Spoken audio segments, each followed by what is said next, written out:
In 1933, Gus Greenlee reformed the Negro League after Rube Foster's illness and subsequent death. Greenlee created the Pittsburgh Crawfords and put together one of the best teams in baseball history. Satchel Paige, Josh Gibson, and Oscar Charleston, all presently in the Major League Hall of Fame, were part of Greenlee's dynasty. Greenlee's biggest contribution was developing the Negro League All-Star Game in 1933. The East-West game held at Comiskey Park in Chicago developed into the biggest black entertainment event of the year almost immediately. That was an event. That was like preparing for Christmas or preparing for 4th of July. You put on your best clothes because you know you're going to see the best people. Well, I mean, of course, when you're talking about 30s, this is prior to television.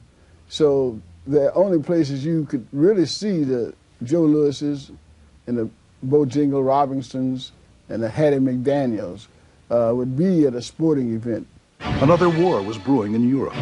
Adolf Hitler, the leader of Germany, promoted a notion of a physically and mentally superior race of people, Aryans. Germans were supposedly these Aryans, and not too coincidentally, Hitler was their leader. The 1936 Olympics held in Germany was Hitler's opportunity to show the world his Aryan supremacy theory was not a farce. There was someone, however, who had a different agenda. Jesse Owens, a black man from humble beginnings in Decatur, Alabama, took his cleats and dashed Hitler's Aryan showcase in Berlin by winning 3 gold medals. Owens' phenomenal display was an embarrassment for Hitler. It did not, however, delay Hitler's plans. The year 1937 rolled in with promise. The New Deal programs of President Franklin Delano Roosevelt had revived the country's economy from the Depression. Another black man fought for and won the heavyweight championship. Joe Louis won the heavyweight title by knocking out James Braddock. It was a long road for Louis to even get the fight. He couldn't afford to show the same brashness that Jack Johnson had exhibited earlier.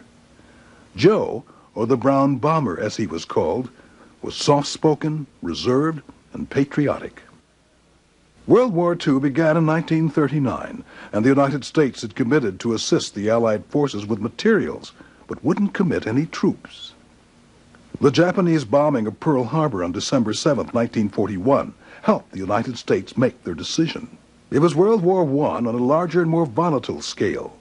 Patriotism would again be required of men that were Jim Crowed in every area of existence. Off they were again, overseas, to keep democracy safe. The draft was instituted to fill the needs of the war, to end all wars. Negro League baseball would achieve the peak of its success during this period. The economy was on the upswing. People were working. Large numbers of fans were attending regular season games, and the East-West All-Star Game was attracting between 40 and 50,000 people a year.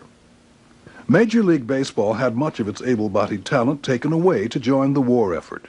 Players like New York Yankee great Joe DiMaggio, shown here in uniform, were called upon to serve their country. Instead of offering capable black players the opportunity to play, Major League teams filled their rosters with 4Fs, or men that were physically unable to be drafted. Many of the Negro League's top players like Satchel Paige and Josh Gibson were still around, and the public wanted to see the best baseball available. Revenues for black baseball grew to over $2 million a year, making it one of the largest black-dominated industries of its time. Segregation still existed, while men of all races were fighting together and dying all over the world. Keensaw Mountain Landis died in 1944, and A.B. Happy Chandler was named Commissioner of Baseball. Happy's view toward blacks in Major League Baseball wasn't hostile, thereby inviting more possibility of a black player in the major leagues soon.